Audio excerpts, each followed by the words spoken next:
All right, looks like we're live. Hello, everyone. Welcome to, I guess, Service Dog School, Auto Calmness. I'm your host, Caitlin Bird. I am the owner and operator of Caitlin's Animal Training here in the Lehigh Valley of Pennsylvania. And I also run the Facebook group, the Service Dog Prep. And every once in a while, I host a free workshop called the Unstoppable Service Dog for people who are interested in learning more about service dog training, as particularly geared towards owner trainers. So I wanted to share with you guys a little bit about one of the very first things that I start all my dogs on, apart from a touch and a drop cue, which is very, very important for puppies or young dogs who might not have learned those manners. But the auto calmness, also known as auto settle, is a huge behavior that makes up a majority of what a service dog will be doing out in public when they're not moving. So I wanted to show you a couple of examples on how to get there, and I have a lot of video examples. I'll actually be doing a live replay from one of my previous workshops. Last workshop I did was back in February. I'll be having another one coming up in April, so in about a month's time.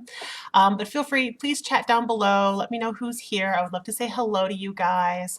Looks like we've got a couple people in here already. Hello, Lisa. Nice to see you here again. And I think one of the first things that I want to show you guys is one of my current clients, which I'm super, super proud of them. They have come so, so far as a team. I won't have to shrink myself down here a little bit. Hello, Charlotte. Nice to see you here.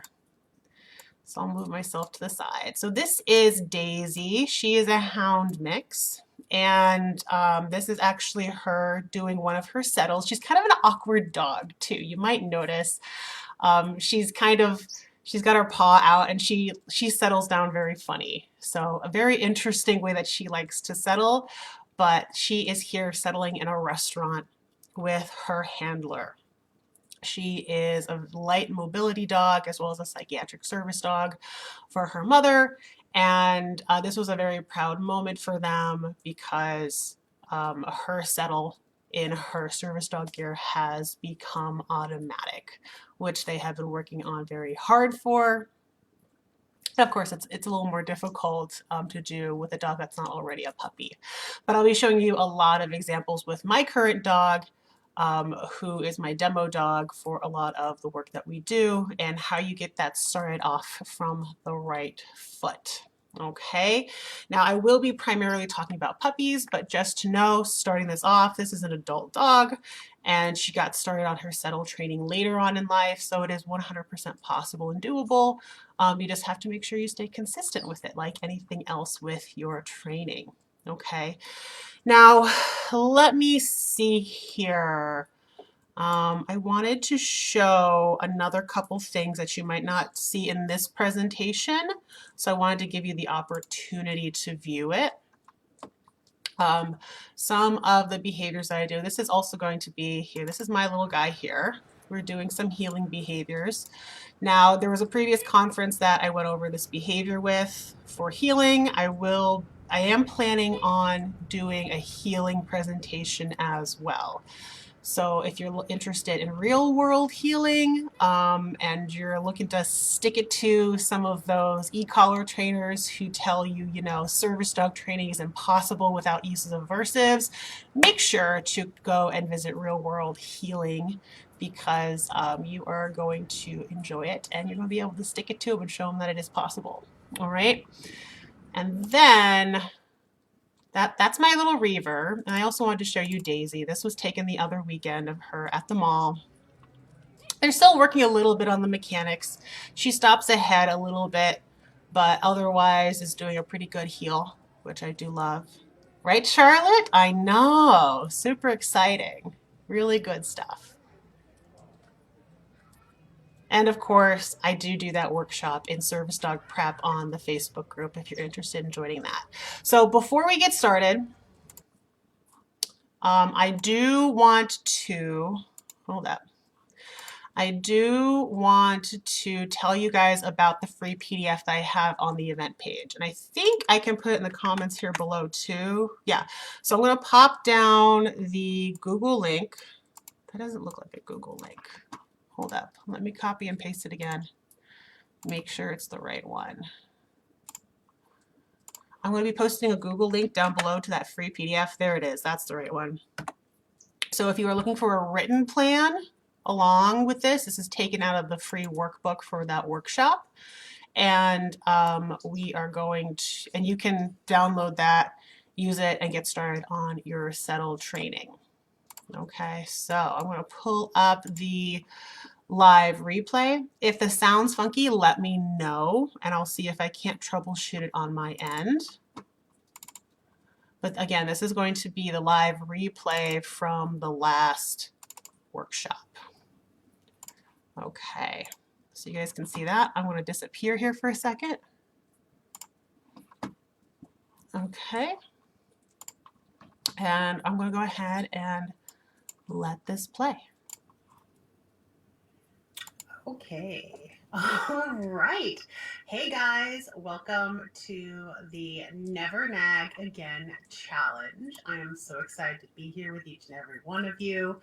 So I'm going to wait a little bit, let you guys come on in, because I know how excited you guys are for the Never Nag Again challenge. And as we're waiting, I wanted to tell you guys a little bit and kind of give you a preview of what this auto settle training challenge can do, and I'm super excited to show you.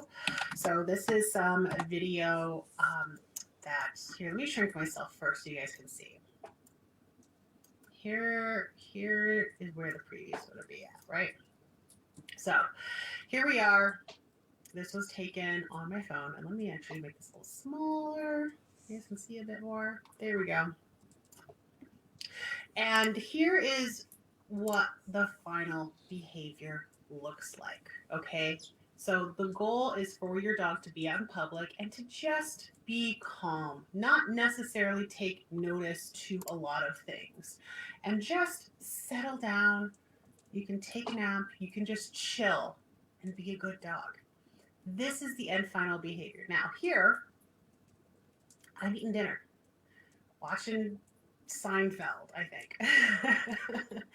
And Reaver is down here at my feet, settling. This is what the final behavior looks like. Sitting down, eating a pork chop, dog's just chilling. And every once in a while, I will reinforce him for that very specific behavior. Head down, relax, not moving around, not focusing on my food, not focusing on his treats, ready for the next treat, right? This is a proper settle. And the amazing part is that, do you hear me telling him to settle at all? Let's watch that again. Do you hear me at all? Barking any cues at him? No. No, you don't. And this is where the Never Nag Again comes into play, especially for you guys. I don't care if you're here with your own dog looking to learn this behavior, or if you're just trying to see what, real proper service dog behavior looks like. He is, I believe, 9 weeks old, 9 or 10 weeks old in this video that I took. Okay, I'm going to show you the process and what you need in order to accomplish this behavior. In addition, as we're going to be going on and talking about this behavior, don't forget in your workbook, right? The only way to get this is by registering for the workshop, and if you've registered, I've already sent it to your email. So in the back of this book, there are more detailed training plans about each of the Never Nag Again challenges we'll be doing, right? So back here is a more detailed training plan on how to teach your dog to auto settle if you need more of that visual written instruction. And there's also some good stuff in here that I also don't necessarily include in this training. So it's going to be helpful for you to go back and review. Okay. Tomorrow we'll also be going over some stopping your dog pulling. Day after that, auto attention and focus. So if your dog is struggling with any distraction, we're going to change that distraction into a cue to look at you. And we're also going to be going on to auto leave-its. And all of this builds up on each other. So if one of these look interesting, you have to make sure you follow all of the auto games because they all build up on each other. Okay? All right, so how did we get this behavior from Reaver? I'm not nagging him. I'm not telling him any specific cue to do this behavior. It's automatic, right? If your dog doesn't leave your food alone, he doesn't just settle down like this. Listen up because you can change this food as a cue to lay down and settle. Okay, so let me pull up the next video.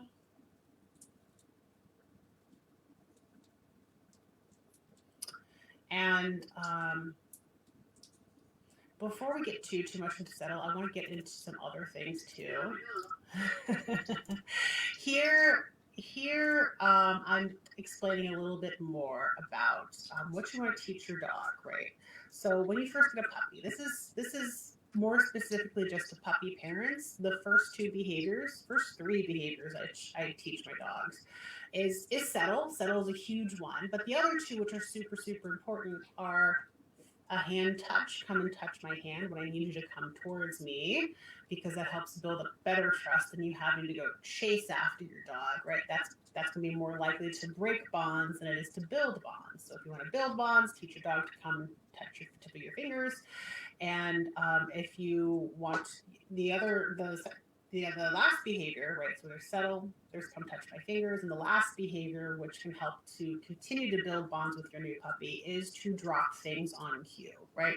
There's a million DIY how-tos for positive reinforcement training and how to teach a dog to drop things and to come. I don't really need to go over that today because all this training here is much more specialized, stuff that people tend to really struggle with. So I'm here for that really specialized stuff, not the common things that you could typically find on YouTube to find, okay? So also touch and drop it on cue is important because many people just pull toys out of their dog's mouth, and that is going to break your bonds of trust as well. So a really strong drop cue is extremely important, especially when you have a puppy, because they want to shove stuff in their mouths all the time, all day. So that drop cue becomes extremely important to you be using, usually at least on an hourly basis, because puppies are busy. Puppies are busy, okay? So with that being said, here is another example of Reaver doing his settle, right? Sound is now on. I have some desensitization music going on in the background. There's some sirens and other stuff going on. But look at this, right? If we're saying we want a settled behavior, I'm looking for my dog not to be twitching, not to be moving around, to be completely solid in their relaxed state, right? You see how solid he is. He's not moving. He's not moving his head. He's not switching his hips. He's not agitated, right? This is what you want to reinforce. Now also notice right here, I'm going to rewind this so you can see. Right here, when I start to give him this treat, I want you to listen really closely if you hear any crinkling of a bag for me reaching for a treat. No. Do it again. No. Right? So when you're doing this behavior, it's extremely important for you to be silent. You need to be like a ninja when you are grabbing your dog's reinforcer and delivering it straight to their mouth. You see how I'm keeping it straight onto his mouth? I'm not delivering it on the floor. As a service dog, I don't want my dogs eating off of the floor. I will make exceptions for Kongs, okay? But typically I feed them in a crate with a Kong. Occasionally outside the crate, but I don't make a huge habit out of that, right? So as a general rule, I do not feed my dogs off the floor. And why is that? Because when you're out in public, what you do inside your home, right? If your dog's eating up after things that you dropped on the floor when you're cooking or after you ate, right? If your dog is making that a habit, that's going to bleed out and transfer into your public access skills. Okay, so it's going to be really, really hard if you go to a restaurant or any place with any kind of food, or maybe you're just in a normal store and there happens to be food on the ground. If your dog is used to eating food off the floor, if they learn that habit early on, right here, Reaver's 8 weeks of age, right? If they learn that habit, it becomes much, much more difficult to do an automatic leave it, which we will be doing in a couple of days. Hello, Alexandra. Nice to see you here. Angela, you made it. Emily, you made it. So nice to see you guys here. Someone else is here. Nice to see you. Remember to give StreamYard permission so I can see who is here with us live.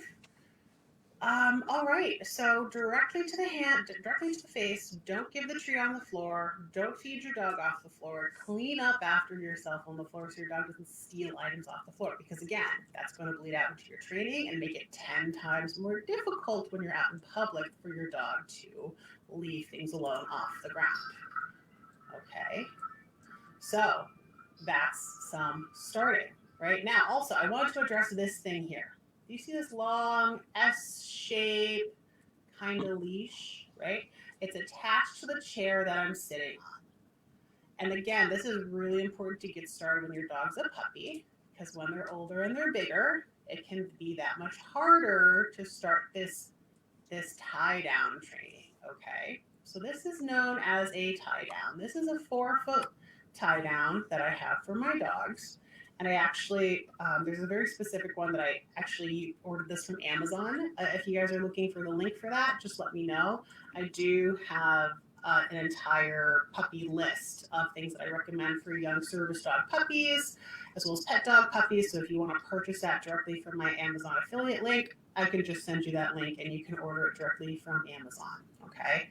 So this is a 4-foot cable tie down. It's a metal cable surrounded by PVC plastic so that the dogs can't chew through it. All right, now your dog shouldn't be attempting to chew through it. If they are, we need to restart and introduce this the correct way. So when we're first starting this, a lot of people are saying they want the list. Okay, I will make sure to get the link to the list to you guys later on. So when we're first starting this, let's pull up some more. Let's pull up some more video here. This is what you want to be doing. Oh my God, he's so cute and small. He's so cute and small. So I'm sure many of you are familiar with what this item is. This is a Kong toy. If you have a pink or a blue Kong toy, those are specifically made for puppies. They are of a lighter, fluffier, chewier material. Okay, and you can also see back here, this is his cable tie down. I've attached it to a large, what's it called, chest filled with a lot of old DVDs, so it's pretty heavy. So we have it attached to a large chest. I have it attached to his harness. And this is how you want to properly introduce a tie down to your dog. If your dog is used to being around your house and just doing whatever it wants to do, and you're having problems with your dog stealing shoes, stealing items, playing keep away games with those items, not bringing that item to you. If they don't know how to settle in the house and act appropriately and calm, if they're barking through a window, right? All of those behaviors are going to bleed out and affect your service dog training. So it's better to start in the home, prevent these behaviors occurring by teaching them how to settle calmly and happily throughout the day on a tie down, right? Reaver can settle on a tie down right here next to me by my chair all day long when I'm working, right? Your dog should be able to do that as well. So you introduce it by attaching your dog to it. Make sure they don't hit the end of that tie down. That's a huge step. It's a super important step not to hit the end immediately, but you can show them and gently add pressure saying, okay, hey, look, it's tight. You can't go anywhere. Here's a Kong. Introduce yourself. Here's the Kong. Stay there. This is the place where we want you to be. So let's watch Reaver do his little Kong thing here. Right? Oh, I guess that was his first one too.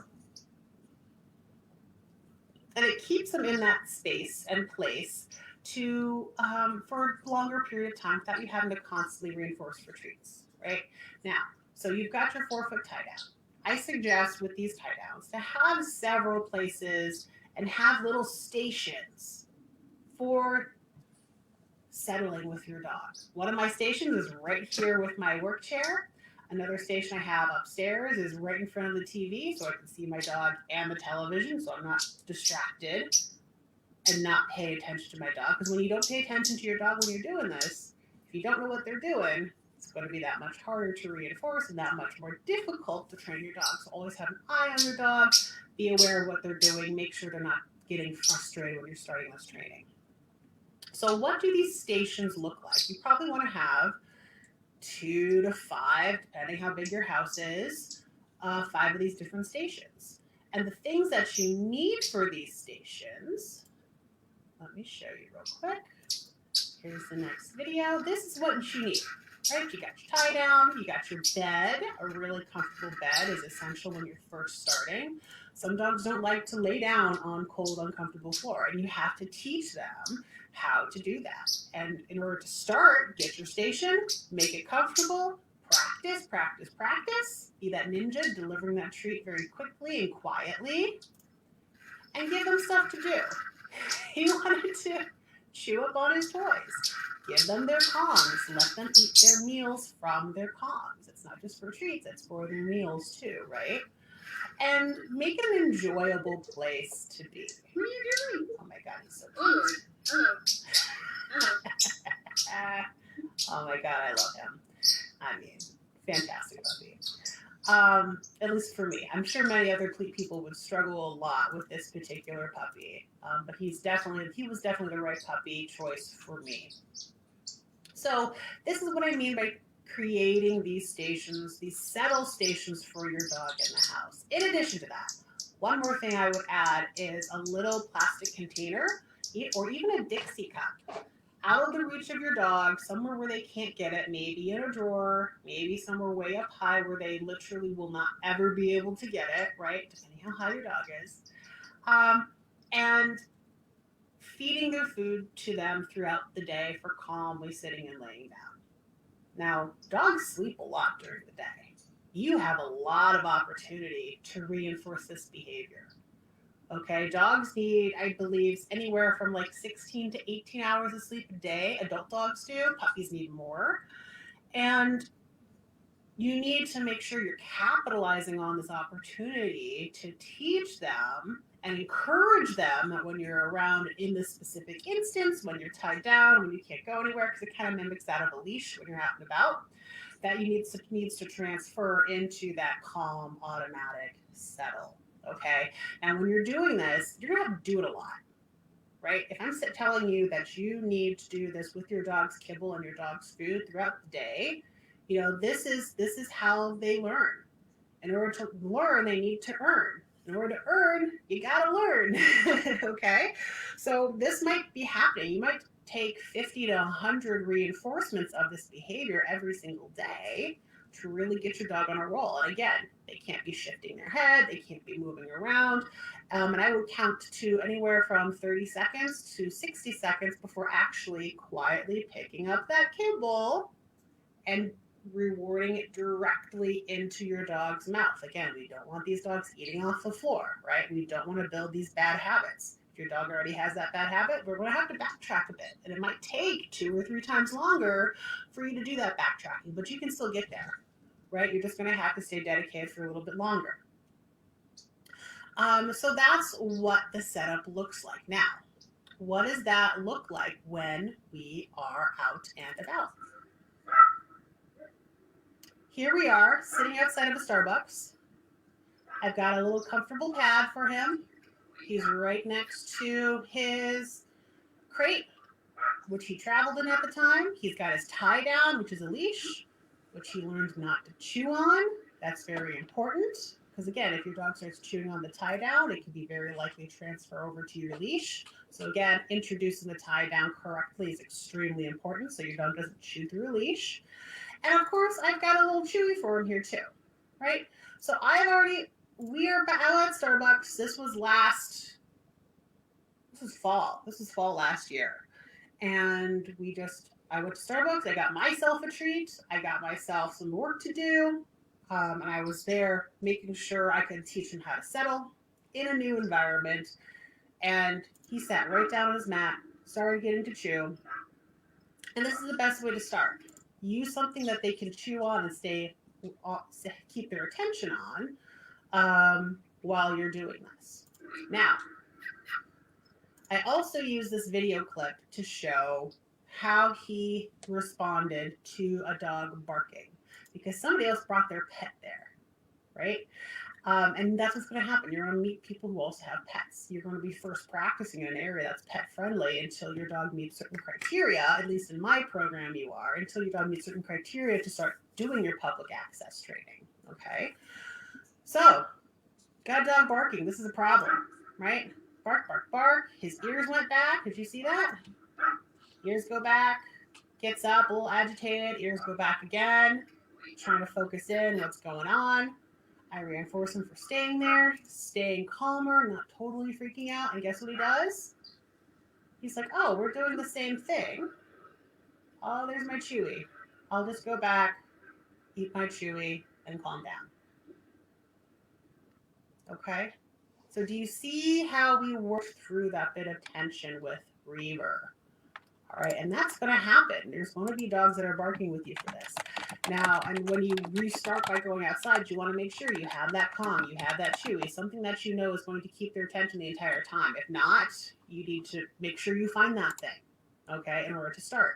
And of course, reinforcing with your dog's food or their kibble as you continue going on. All right.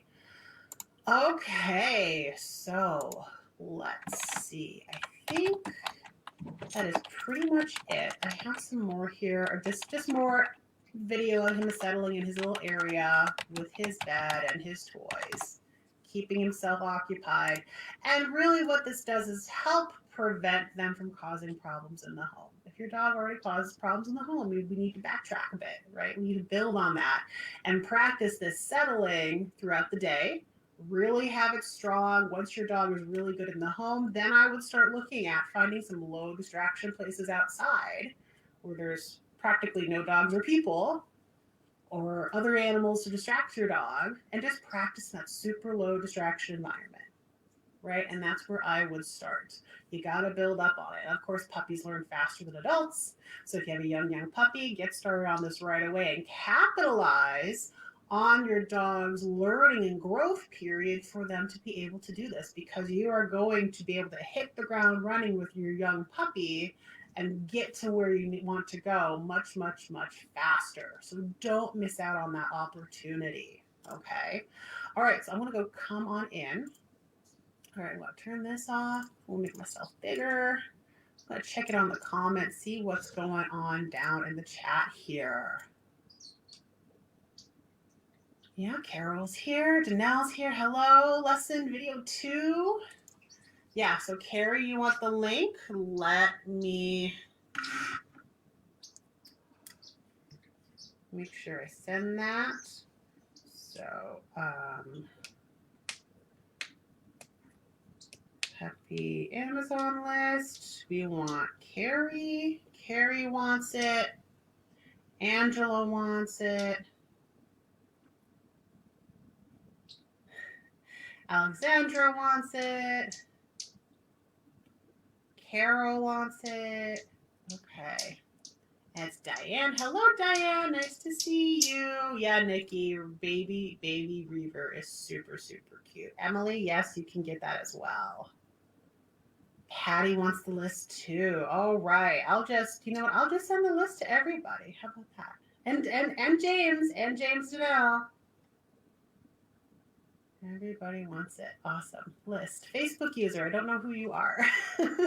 You got to give StreamYard permission so I know who you are. Okay. So I hope this was really helpful. If you guys, again, you want to make sure, go back into your email. Everybody who's registered for a workshop, you will have, what is the list? Oh, Allison, what the list is all the items and the objects that you use, especially the 4-foot tie down specifically that I like to use, right? Okay, so as a reminder, More detail for the first Never Nag Again challenge is in the back of your workshop packet. Everybody who has registered for the workshop has gotten one of those. So make sure to check your email. And if it's not in your email, check your spam folder. If it's still not there, reach out to me over Facebook Messenger and I will personally make sure that you get it. Okay? Alexandra says, Alucard is super weird inside. I'm trying to teach him to relax or to at least to refocus. He's very bouncy, but food motivated. This is a great question. I have a hard time getting him to be interested in the Kong as well as chews that take a while to eat or are inedible. Should I get a tie down with edible puppy chews? So if your dog is having a problem with these chews, right?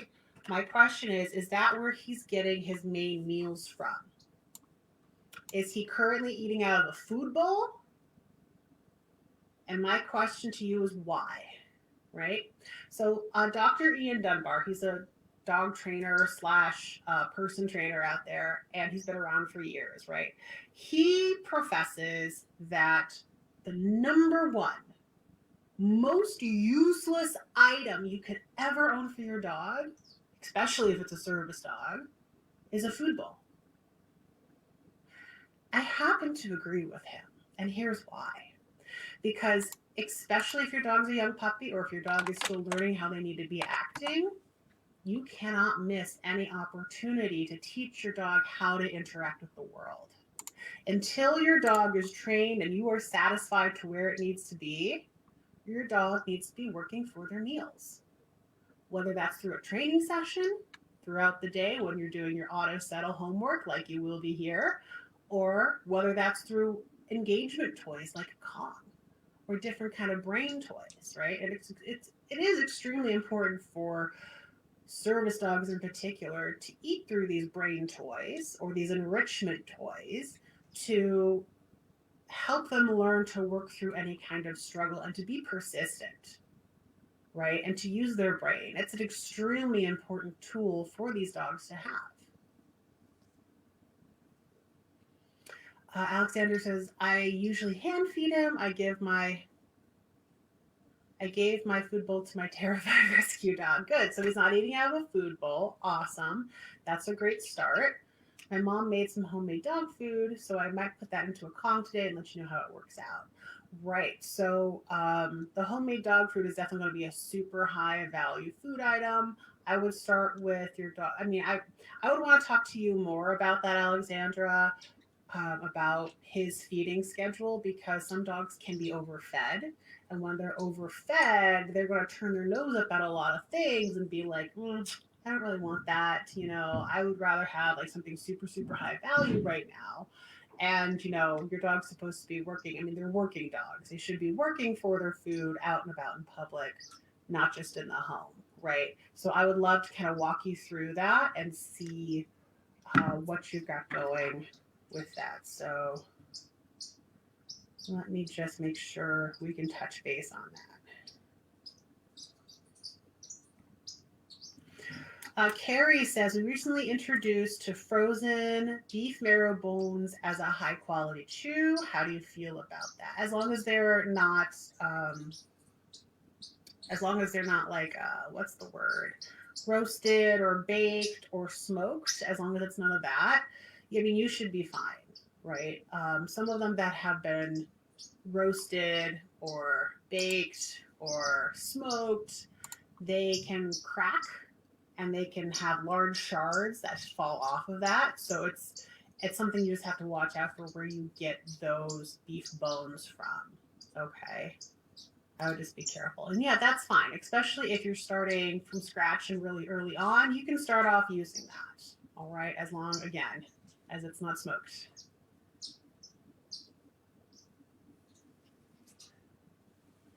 Emily says she has to go. Well, thank you so much for coming. I'm so glad it was really helpful for you, Emily. So glad.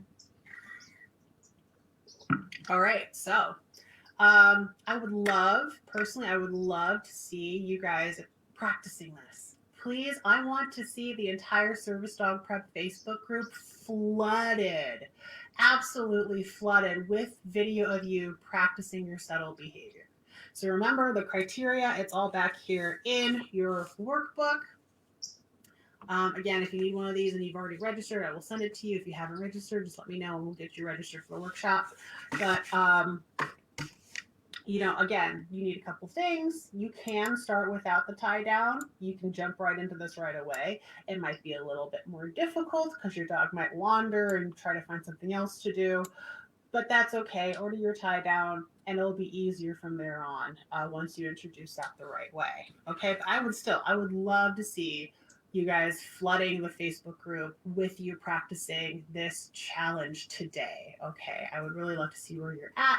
And remember, you have to be ninja. Really important steps, right? First, have your food ready. Usually I have it on my desktop here, or I'll have it quietly in my pants pocket.